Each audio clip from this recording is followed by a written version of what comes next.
People say that people are conflict avoidant. Uh, the truth is, and I learned this from a friend, it's the confrontation that we don't like. We deal with conflict all the time, right? Someone gets into the crosswalk when you're driving your car. That's a conflict, right? But the confrontation is what we struggle with. Like, what is that conversation going to look like? I think many of us have learned is when you call someone racist or sexist, people don't seem to respond to that very well. And so oftentimes what we have been led to believe that's another strategy is to talk about our experience of what they say. When you said these words, I felt this. Respect to those good old I statements we learned back in elementary school, it still applies.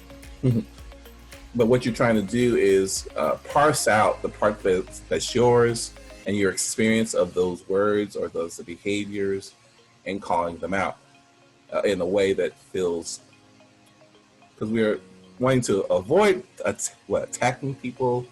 But I think part of the concern is that sometimes people are doing that and there's a worry that you're spending too much time worrying about them and their fragility, assuming they're white and you're dealing with a race issue.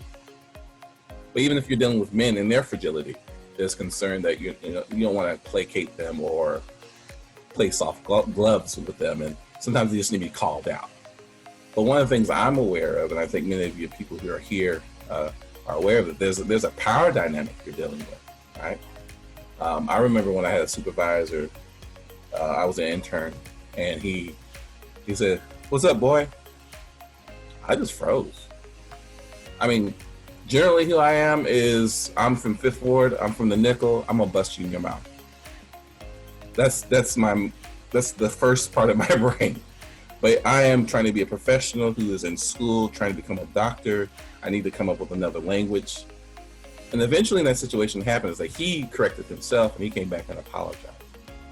But in all honesty, I go back to that situation of there's the power dynamic. What do I say? And there's different ways of doing it. I could say something to him. I might say something to an ally in an organization, whether it be a supervisor or someone else. Maybe I need to spend some time thinking about what my strategy is going to be and talk with someone else about what I should or shouldn't do. These are all avenues about how you want to navigate that situation.